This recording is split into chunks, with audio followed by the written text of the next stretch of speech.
All right, hello. Can anybody hear me?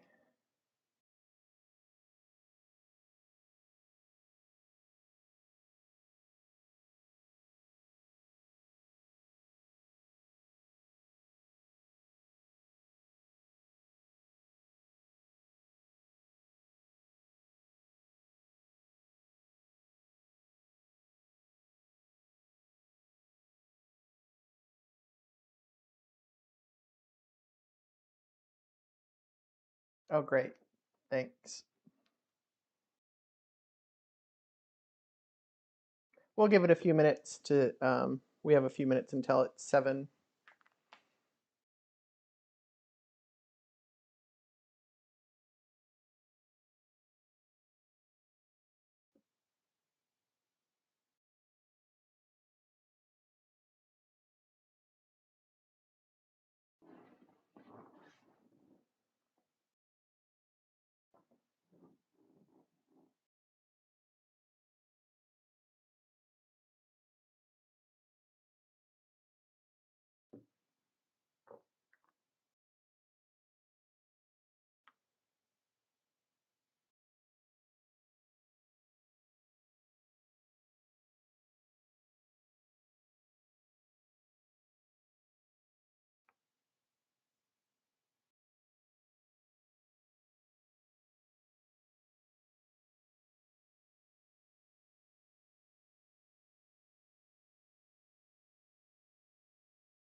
All right.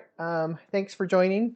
This is the first time I've been doing a live feed event, so we'll hope for the best and see how this goes.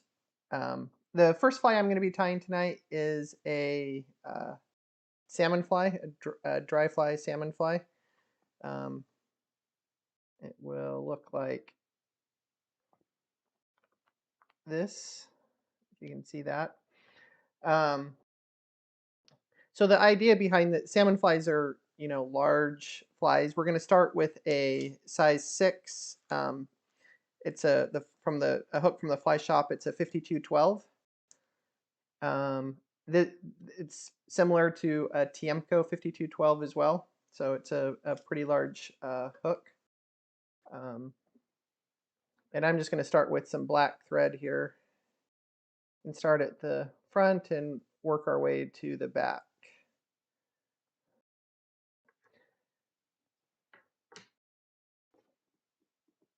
Oh, and you can either use black or brown goose biots. These are some brown ones. Now, what I like to do when I use goose biots, I don't like to cut them off. I like to strip them off. And by doing so, you just have a little bit more um, biot to work with, to handle. If you cut them off, they'll just be a little bit shorter and it's a little bit harder to handle. So I'll just strip 2 of those off. And I'm going to tie the first one in on the far side of the hook. And I just want these to go out, a couple centimeters.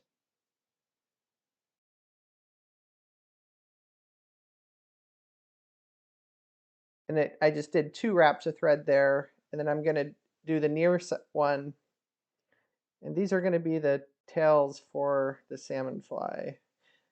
You can also use hair if you want, and then I'll clip those off and tie those down.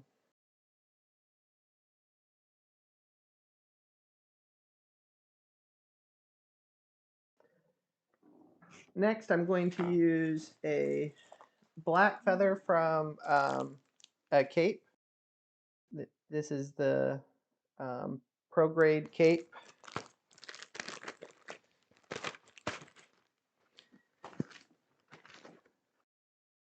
Now I want to choose one where the fibers go, right down to about the hook.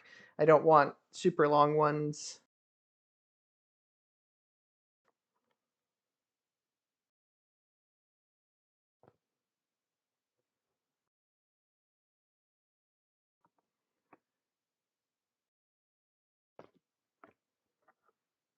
All right, I'm trying to.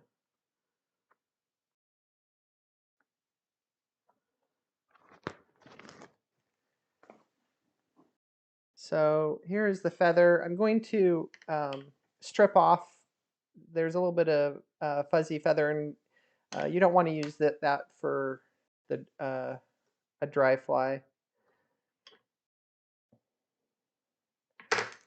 So at this point, I have a feather that has the quill stripped, and I'm going to tie this in perpendicular to the hook, figure 8 manner.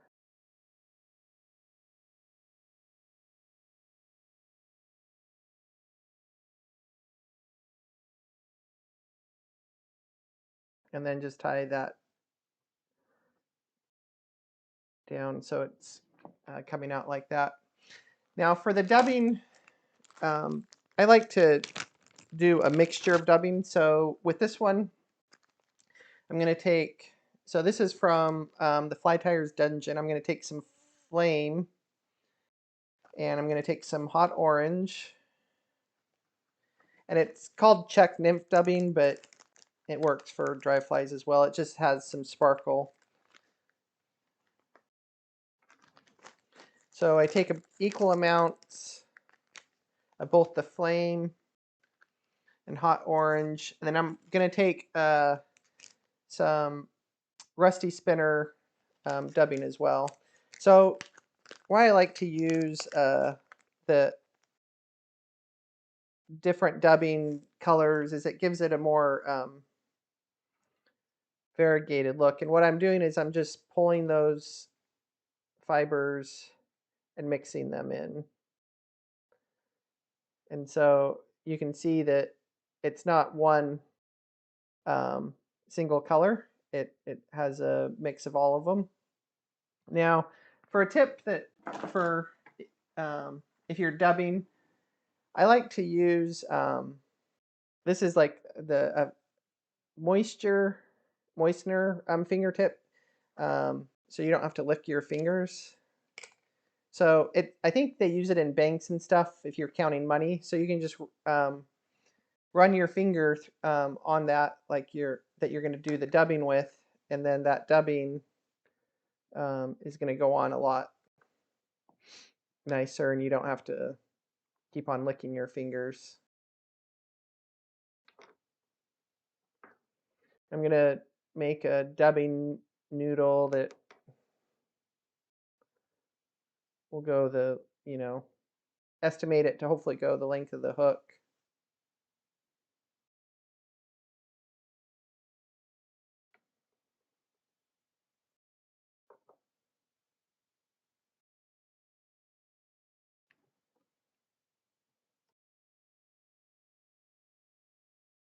I'm going to do a one turn behind it and then start dubbing.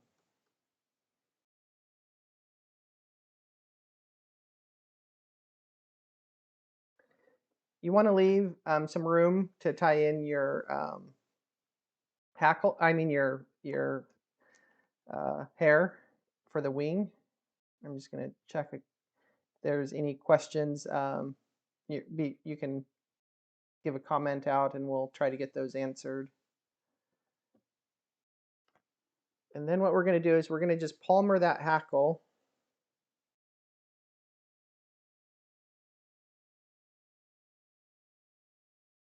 Try to do it evenly.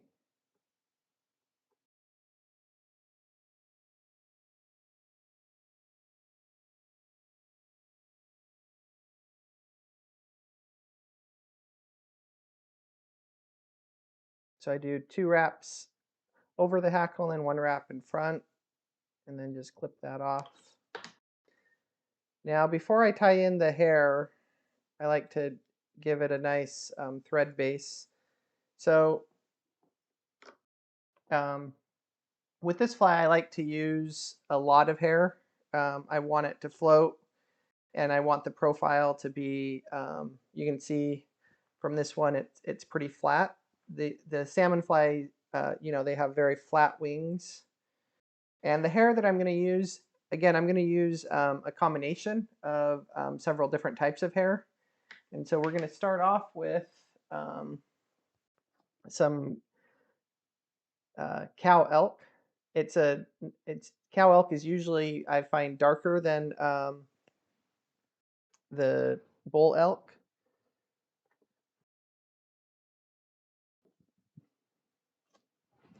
So I will cut a chunk, and this is a pretty good chunk, and then I clean out all that under fur and smaller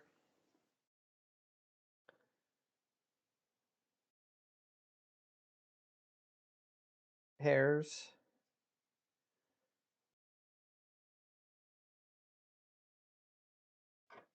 And I'll set that down.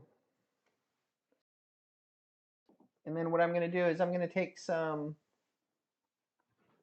moose hair. And this moose hair, I don't know if you can see, it's not all black. There's some brown colors in it. And this is going to give the wing a darker effect to it.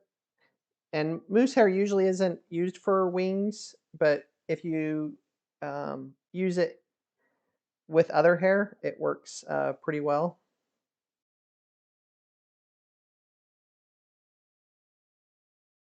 And then finally, I'm going to use some deer hair that's a little bit longer deer hair.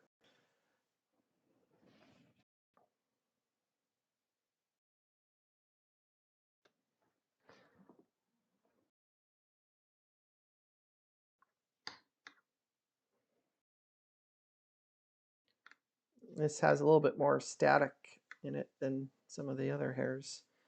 So what I'm doing is I'm laying all those in, and if you can see, then we'll just mix those all together.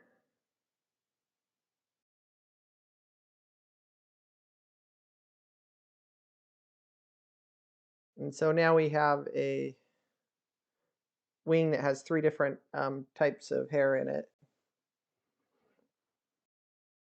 And I'm trying to judge if I need any more. I'll stack it and then I might add some more if I need a little bit more. So I'm taking a big hair stacker.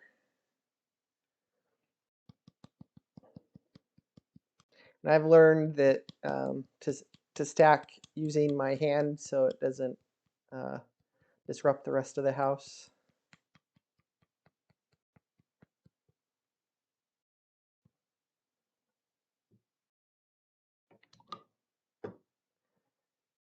So there you can see it's has some browns and blacks, some lighter colors.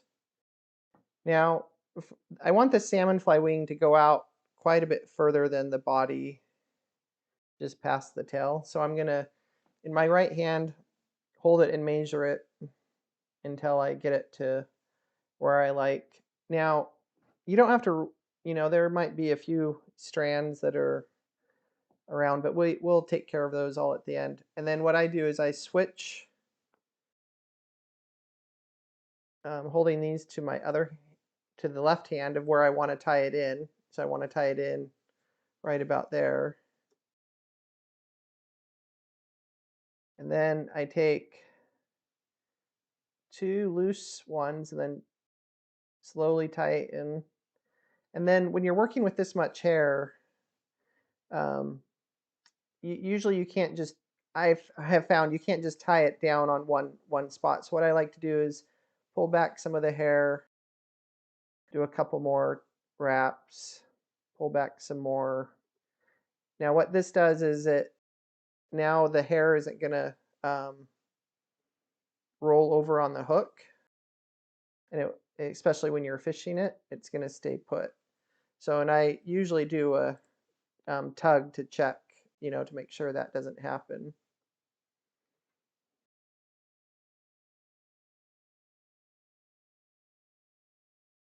So that's in there pretty good. And if it, you can always go back and do a couple more. It's sort of the head is sort of a mess, but we'll clean it up in a little bit. So you can do a couple wraps at the eye, and then we're going to tie off the thread in front of all the hair and right behind the eye with a whip finish. I recommend, if you don't know how to whip finish with your hand, it's easy to learn and very convenient for applications like this when you have to hold back. And all right, at this point, we have all of our hair. So we're going to separate that hair, and then we're going to cut off the head to make the head. And I'm going to just trim that up a little bit. We have a few, and if there's a few fibers, you can trim those.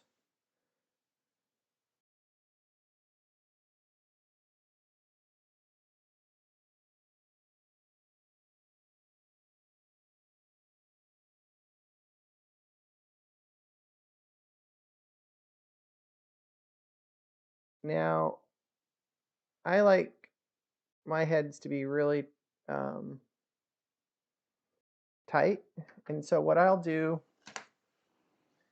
I'll hold all of those back, and then I take a lighter and then just clean up the head by singeing the fibers. You just have to be careful that you don't burn your whole fly off. And then you just sort of rub those down a little bit, and it provides a really clean head. So you can see that. So this is one trick. So the next trick, if your hair goes up like that, I want it to lay down as flat as possible. And so what I do is I take the fly out, and I have a cup of water, just like this, and we'll see if we can, you might be able to see better. So you take the fly, I just dip it in the water. You don't have to, just, 1 or 2 dips. I take a rag. I just want it damp. Then what you do is you take, for this, I have a large straw. This is a 1/2 inch straw. And you're going to just put it in there, and then you let it, we'll go back to this one.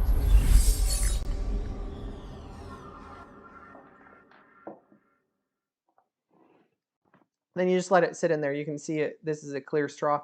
Usually I just let it sit in there overnight, and then when you pull it out, it's going to go like this, and it's going to be much flatter, and it stays like this too. You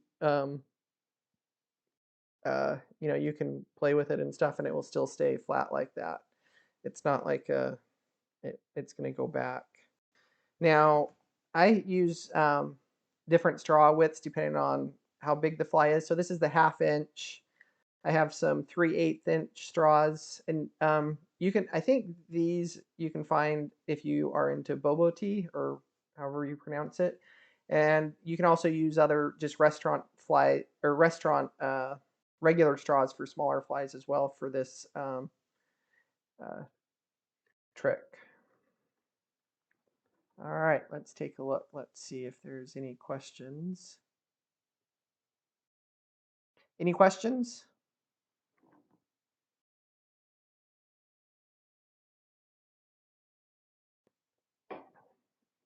All right. Let me just clean up just a little bit and we can do the next one.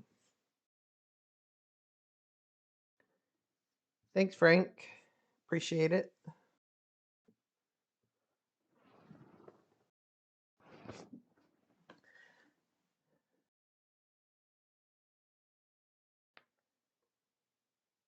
Thanks, Norm. Yeah, I did a little bit of work on the have two cameras to try to have two different views. Thanks, Horatio and Ryan. Yeah, that straw works great for like caddis flies too. I use it uh, to for the wings on caddis flies. And all right, so the next fly I want to do is I'm calling it a Upo nymph. So these I've had a lot of fun with. It using, well, first we'll get started with the hook. This is a larger um, nymph. In Oregon on the Rogue River, we have what we call half pounders. They're immature steelhead that come and they go out to sea. They live in the sea for I think 6 months to a year, and then come back and live in the river. And um, and then they're a lot of fun to fish because they're immature steelhead, but they still fight like crazy. So that thread that I was using was Nymo, Nymo. It's I guess an older thread, but it's a really strong thread that I like. All right, so we're going to start off with, this is a size 6, 2457 hook. Let me just go back. And so it's a curved nymph hook, and I'm going to switch threads. This is Good Broad. I think it's a size G, so it's a thicker thread, and I want this so I can build up the body a little bit. I to taper it when I tie it. So, and this thread flattens really nicely. So I'm going to start with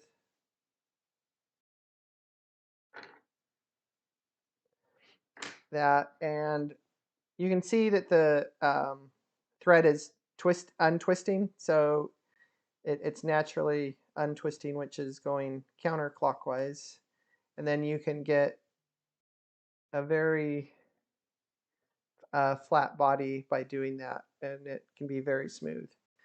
So for the body, I'm using a paper called Upo paper. It's like regular paper, but I mean it's like paper, but it is a synthetic paper. So this paper doesn't tear. It's waterproof. It's very durable. It comes in different thicknesses, and so this is the thinnest one you can buy. But it's still, if you try to tear it even with the thinnest one, you can't. Um, they use it in for paintings and stuff like that, for different types of paintings and art stuff. So what I do is I've been playing with this for several years, and let me just move some stuff out of the way so I can show you better. So what I do, so you can color it a lot of different ways. So you can just use markers to color it. You can use alcohol inks. That's a fun way to color it. But what I have found that I really like is I use spray paint, and so I spray paint it, and then they have a textured spray paint. So I'll do like a thin or a very light spray paint undercoat, which would be the green. And I don't know if you can see here, I'll do like a lighter green, and then I'll do a darker green, and then the black spots are like a spec. I think they call it a textured spray paint, and so that gives it a very unique look. And so just to show you some of the different examples, here's one that I wanted from chartreuse to black. I was thinking of like green butt skunks to use it for that. One that we'll use on the next fly is this orange, and if you ever, and it's very UV. I bought the fluorescent colors, so if you can, I don't know, yeah, I don't know if that's going to show up, but it reflects UV really well. Then what I do is I just take a ruler and I cut strips out, and I try to taper the strips. And so what I do, and then after I've cut up a bunch, yeah, here, I place them on a sticky note. So the sticky part is there, and so it keeps them, I can sort of see the ones that I want to use. And you can see how they're tapered. And so we're going to just do a green one. So you can see here, let's go like, there's the green one there. You can see the taper. Now, when I first started doing this, what I would do is I would try to color a black line or a darker line along here before I cut it to give it a darker edge. But I found that that is, that was sort of tricky to do. So what I like to do now is what I'll do is I just have some scratch pieces of paper. And what I'm going to do is on the back side that just is white, I'm going to take a darker color marker, and you actually get some good effects. So this, I'll show you what this is, just a blue marker, and it just has a broad head like that. And you probably can't see this, but I'm going to just run that. And sometimes I have to do it twice. And you can see what happens is that it will create an edge. And so sometimes like purple and blacks, I mean browns, they all work, but they'll create a neat effect on the body when you tie this in. And if it, like, I'm just going to do one little bit more, and you have to, sometimes it will overwhelm it. So after each time I just look at it. I just want a subtle, for it to be subtle. And so what I'm going to do is I'm going to take this, and this one's tapered pretty good. If it's not, sometimes I'll cut it so it's a little, so it tapers really nice. And I'm going to catch that with the thread and then just tie that on the far side of the hook. Now I'm going to be careful. I'm going to be, when I go back, make sure I'm wrapping edge to edge, so it, and this takes just a minute to do this. So what I want to do is I want to have a slightly tapered body, and so I go forward and then I go back. But when I go back, I'm not going to go, whoops, untwisted it too much. I'm not going to go all the way back. I'm going to go back to like right about there, and that will create the taper.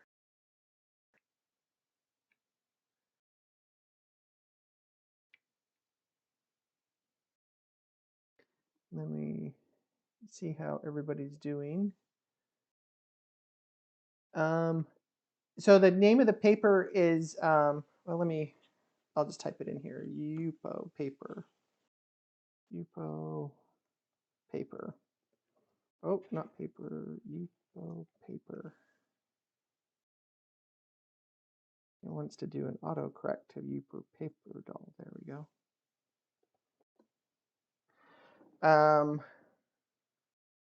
Where can you get this paper? So it's available at art stores. I think on Amazon it has it, but you want, and you might want to go, or you can go direct to Yupo. Again, you want the thinnest one that you can find. Hello from Argentina, Jose.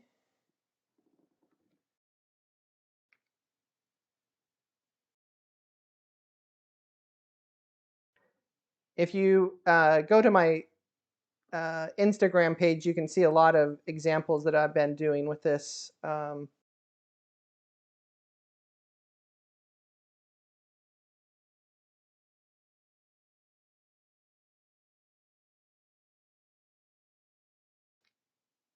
All right, so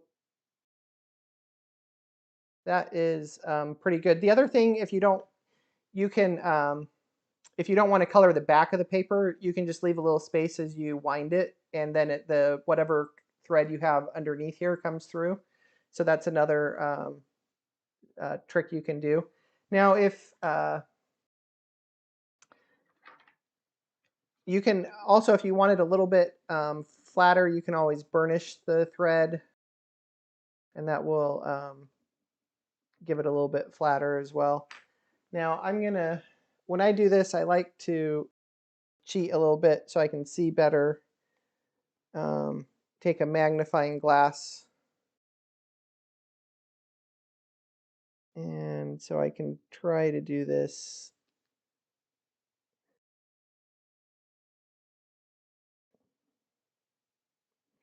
Now this I'm just going edge to edge, and you can sort of see that blue edge just come through a little bit.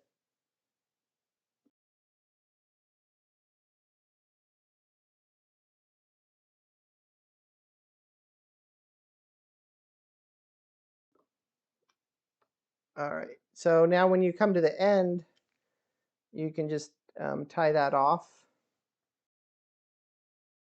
Oh, I should have mentioned so after I do the paper, I usually cut it in half like this, and that way all the strips, half of the paper for most things lengthwise, so the paper would be like this. This creates nice lengths of quills. But if you're going to do larger flies, then I cut it in half the other way, and so you have, a larger quill to work with.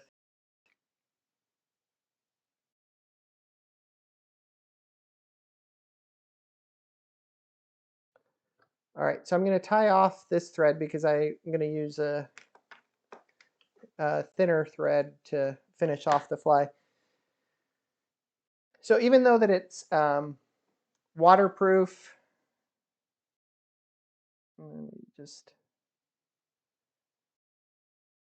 I'm going to take a little bit of UV resin, and this I'm using the Solarez Thin. Now, how I like to apply this is I like to use a bodkin for this, and it just, I find that using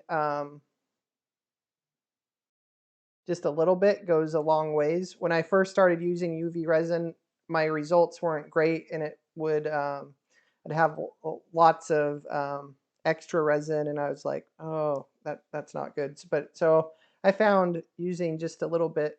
And the other thing, if you're doing this yourself, I found sometimes the markers, depending on the marker you use, the UV resin will might run a little bit. So just to give you a heads up on that. All right, so now if I have too much, sometimes I'll just take my finger and dab it, and it will come off. Then,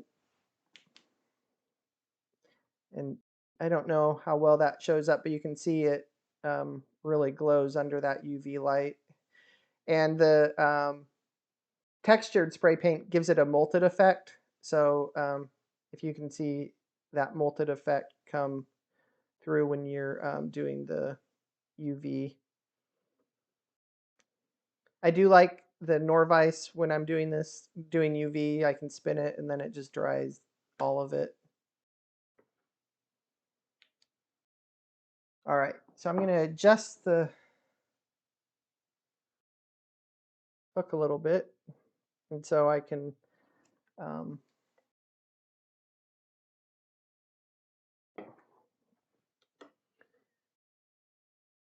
all right, so I'm going to use, this is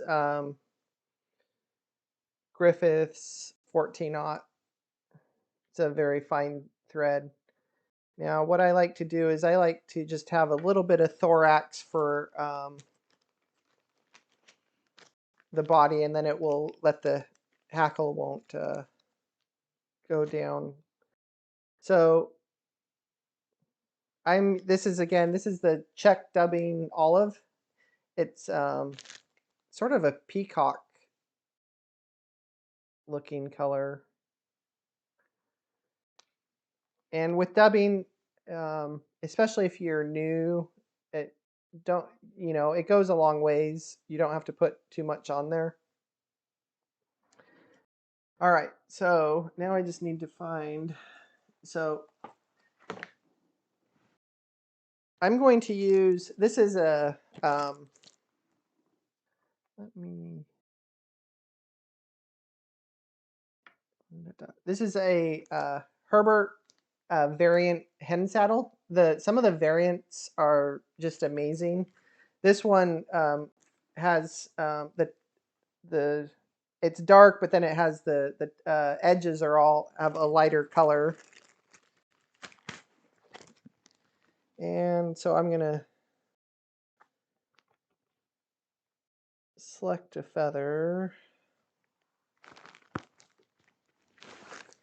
Now, depending on how much hackle you want, you can do a very sparse one. I think I'm going to do a sparse one on here. What I like to do is strip all of the extra stuff away, and then depending on how long I want it, so that's a pretty good length of how I want it.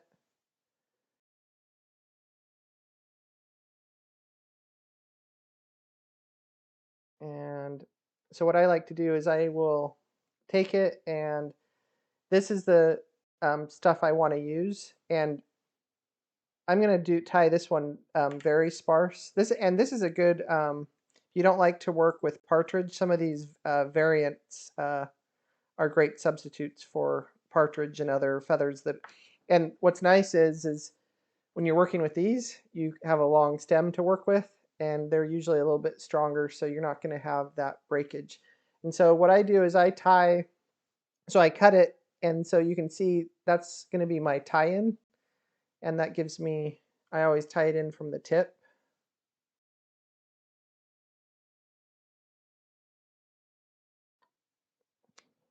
Now, since I want it super sparse, I'm just going to do one side, and it's just going to be basically, one maybe and a quarter turn.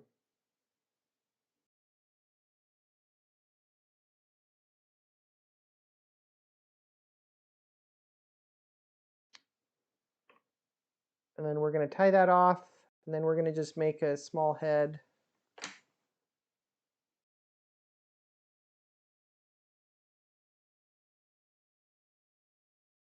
Now a trick, you can use that same straw trick that we were using earlier with these as well, and it will make the hackles go back more. So if you want them to lay down more, it won't matter for the fishing because these, as soon as they get wet, they're going to go like that. And you can sort of separate those barbules too. But you can see that that's a, super fishy looking. But you can do the same thing. You can dampen these and then stick them in a straw, and then they will lay back and as well. Let me see if I have an example. of one that I don't see one right off the top. All right, so just one sec. Let me see if there's any questions.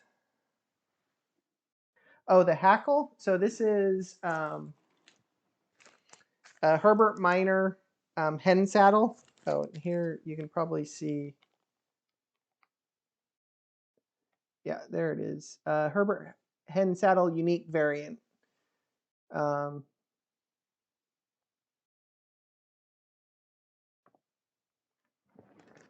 Thank you, Frank.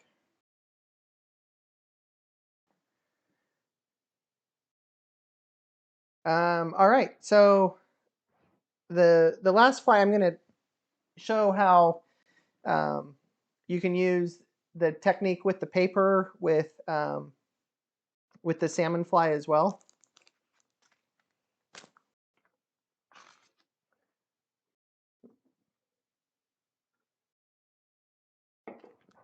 All right, so we're going to go with a TFS 5212, which is a long dry fly hook, size 6.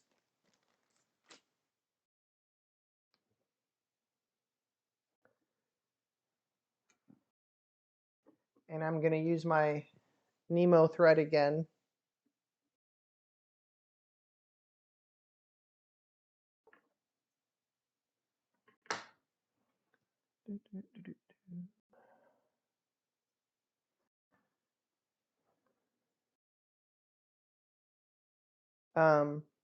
I was going to do a little bit different, but I don't.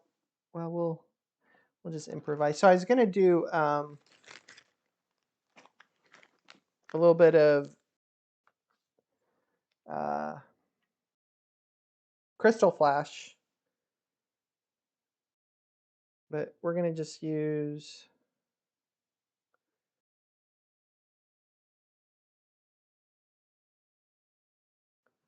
a little bit of dubbing to give it a little bit of sparkle. And we're still going to do the goose biots. I'm going to just change it up a little bit, make it a little bit more fishy.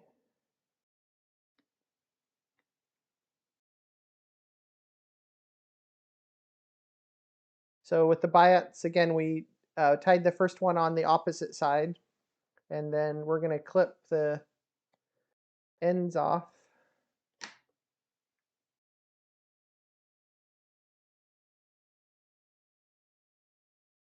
All right, and so you can sort of see how that splits. And I probably should have been, so with this synthetic paper, you want to sort of be, I'm trying to get my underbody even. I didn't pay enough attention to it earlier. It doesn't matter a whole bunch, but like with floss, but. All right, so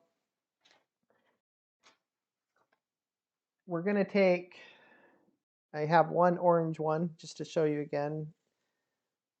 So we're going to take one of the orange ones. This is sort of a neon orange. Now with this one, we're going to take the color here is called wine red. Again, it doesn't matter too much. I just want a darker color to help build that segment a little. It's sort of like almost a brown, but with a little bit of red in it. And I'm going to run this along the back a couple times. And so the back is with the marker, and the front you can see the orange coming out.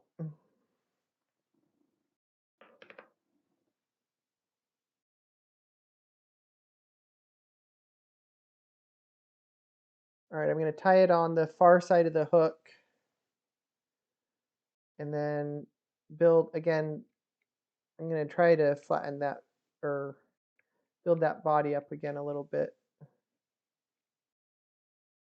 And I'm going to leave enough room because I'm going to put hackle on the front of that. And the idea being, that's more the legs. So I'm going to use my magnifying glass again.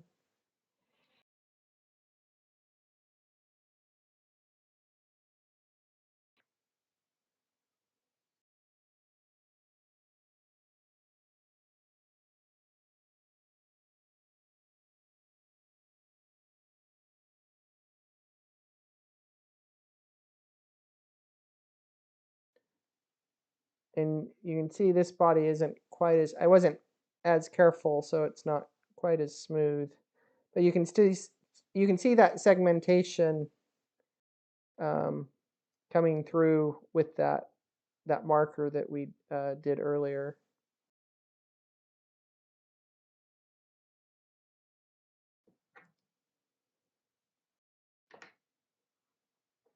So that creates, in my mind, a really nice looking body.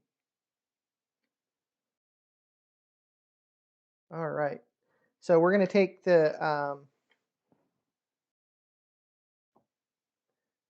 UV resin, the solar res thin, and we're going to do the same technique and just lightly cover that along the body.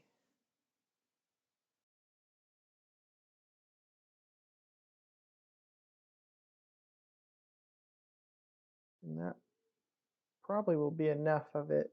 Again, don't put too much of that resin on there.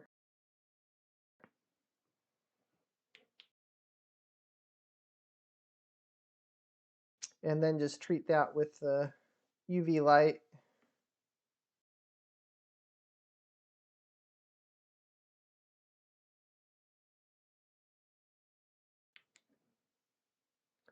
All right. So for this, we're going to take hackles from two different capes. I'm going to use a black hackle from just a whiting cape. And this one I want a little bit longer because I want it to flow down a little bit more.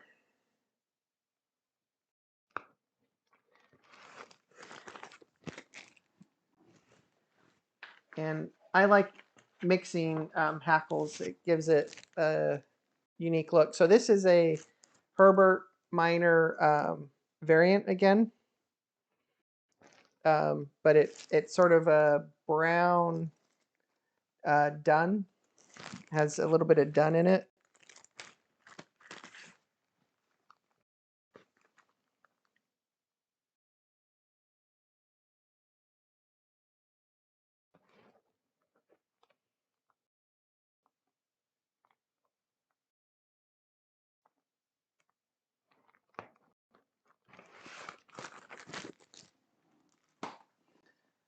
All right, let's have to look over here every once in a while. Make sure.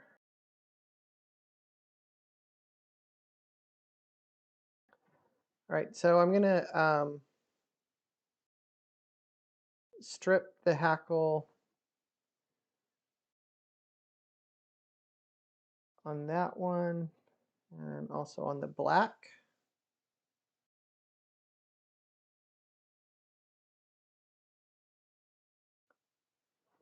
So we have two hackle pieces, and I'm gonna place those together like that. So the curve is going back towards the back of the fly. And I'm going to tie them in at the same time. So I like to tie them in perpendicular to the hook and then tie the loose wraps around. So I'm going to take some of that dubbing that I mixed from the first fly. And I'm going to use, again, the fingertip moisture instead of, to help with the dubbing a little bit.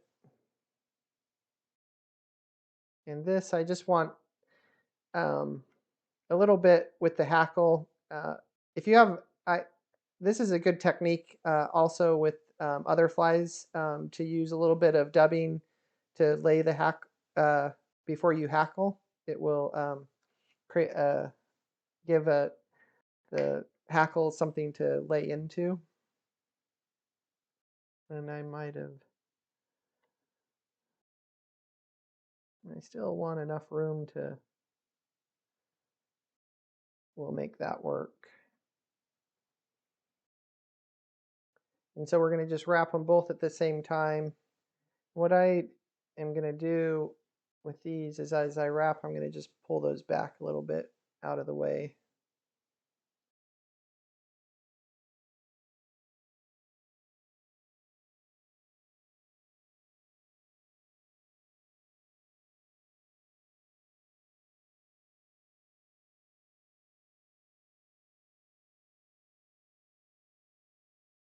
A couple of wraps and then one wrap in front.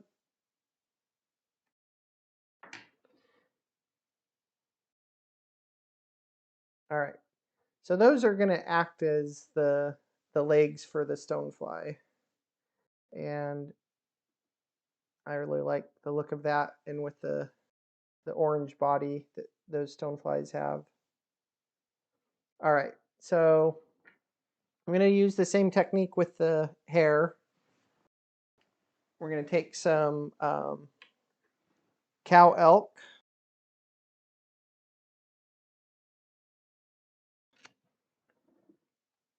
Pretty big chunk of cow elk.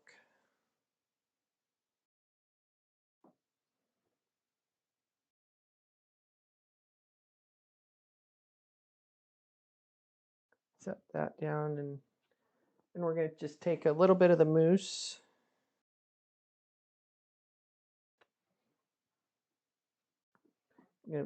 Doing a nice job cleaning out the fur, under fur.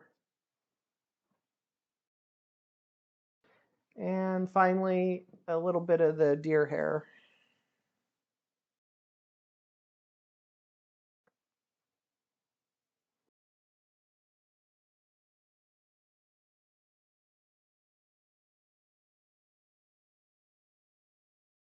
All right, so I'm going to take these and just mix all that hair together before I do the stacking.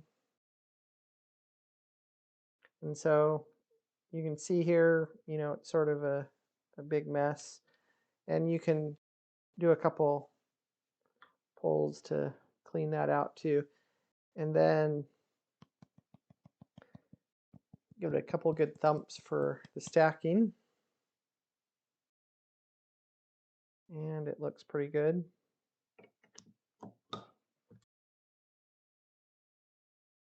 So again, I'm going to take that in my right hand, measure it, and I want it to go past that tail, then switch it up with my left hand. And I'm not going to cut those off yet. They're helpful to have on there. I'm going to do a couple wraps.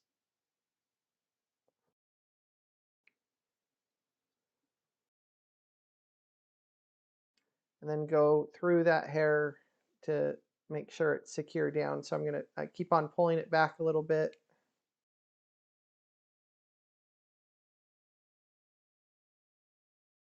And I'm going to push it back a little bit. I'm getting up to the end of that eye.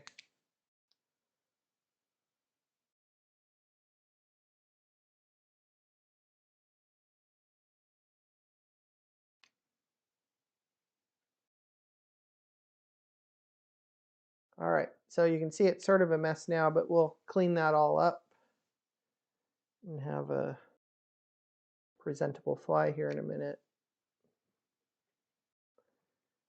And I'm going to just do a whip finish there at the end of the eye.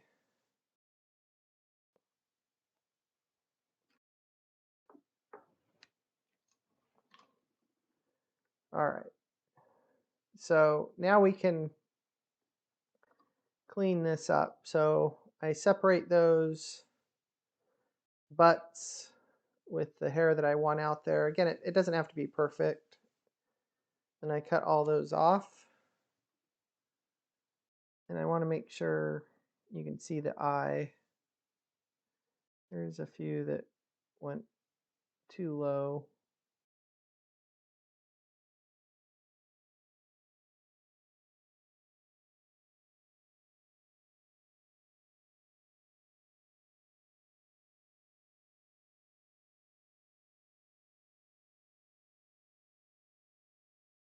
Now, before you use the lighter, you do want to get it trimmed up as much as you can. If you have too much hair out there, it will have a tendency to just burn it all. So you just want to have it trimmed as best you can. And then when you're doing it with the longer hackle, make sure when you pull it back, that hackle is pulled back too. It likes to catch fire. And where did I put my lighter? There it is.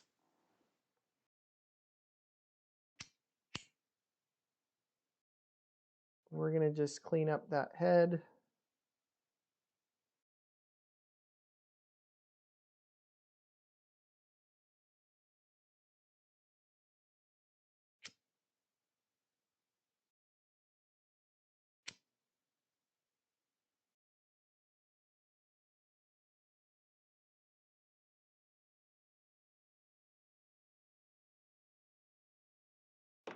All right.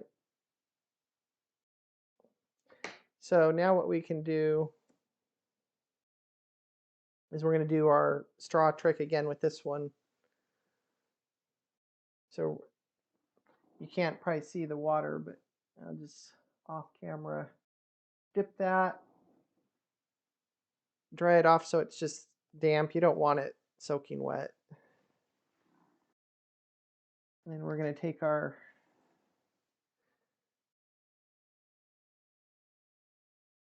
fly and put it in this straw.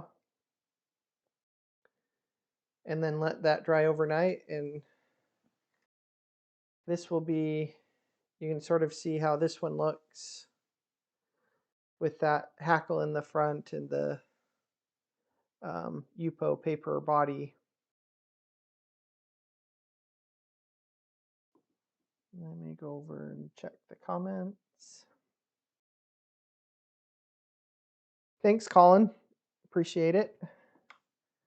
Oh, hello from Patagonia, Rodrigo. Thanks for stopping by. Thanks, Norm. If anybody has any questions about the paper or you can't find it or something, let me know, or any of the other techniques. The easiest way is probably on Instagram. Just send me a note. Or I think my email is also on the whiting page too, so you can send me an email too.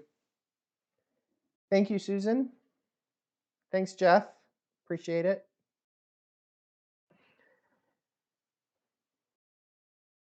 Thanks, Roger. Any questions? Hopefully it gives some inspiration and you guys can try out a few new things.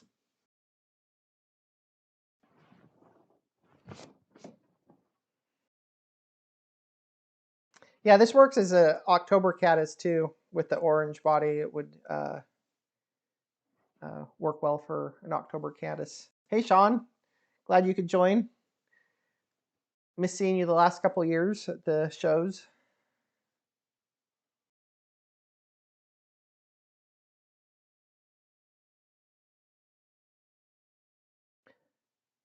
All right, I think that's all I had, unless anybody has any requests.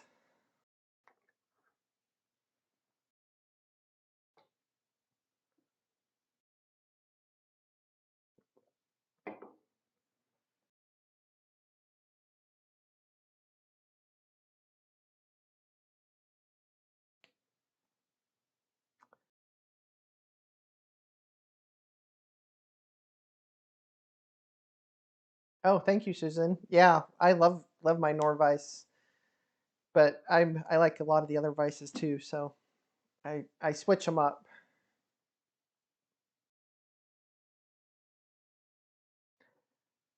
All right, thanks everyone.